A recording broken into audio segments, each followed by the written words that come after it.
These are 3 hard-earned jewels that'll save you blood, sweat, and tears. We have to learn them the long way. You don't have to. 1, 2. It's 3 the hard way.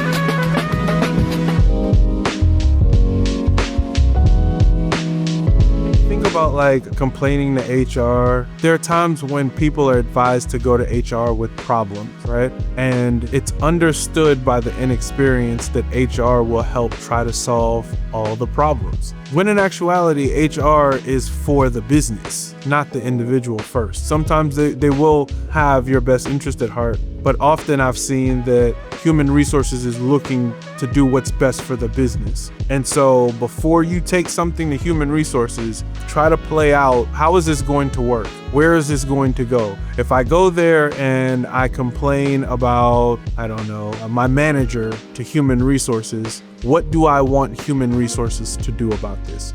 Do I want them to go talk to my manager?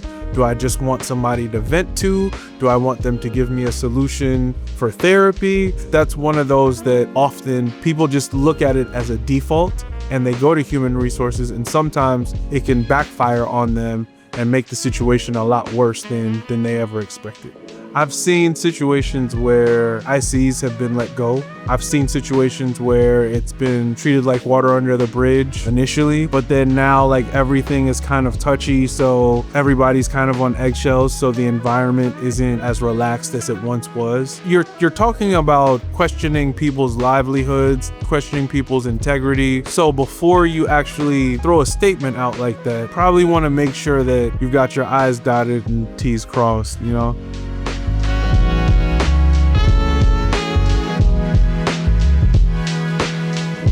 It's not very often, but I think in the beginning, expectations are set and there's a responsibility on my part, the company's part, and the client's part, right? And one of the things that we will always do is take care of our employees. There's a level of respect that we give to everybody that works with us, works for us, and we expect our partners to do the same. So when we have come across situations when our clients have taken advantage or even treated our employees in a way that just is unacceptable, we've had to actually like part ways with them for that. And it's usually a conversation, and it's not like something said and then we go, oh, no, like we're done. Like, no, it's a conversation, and then, hey, this can't persist, and then it does, and then we say, okay, we're not supposed to be doing this together, and we part ways.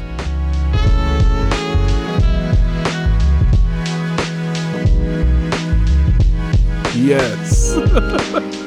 There's tons of people like that. I think eventually it catches up to you if you're just faking it. If you don't actually know what you're doing, or you let yourself become completely outdated, I think you might get there. There's some people that get there and ride off into the sunset, but I think for the most part, it's gonna come back to bite you most of the time. Remember, there was a guy I worked with, and he had a formula to every meeting that he went to. And it was, he would make a statement and then he would ask a question. And once he did those 2 things, he was pretty much good for the meeting.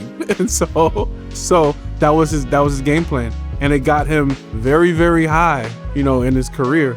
But that's all he did. He never solved any problems. You know, he hadn't been like an IC or somebody hands-on in a very long time. He was able to manipulate the situations to seem as though he was a lot more valuable than he actually was until he wasn't. And then he became very disposable to a lot of companies. And I think often that's what happens. And the way the technology is now, it's a lot harder to just be a talking head as a creative and not really know what you're talking about. And when you don't have a real foundation to actually deliver on anything that you're saying, I think it can be very detrimental.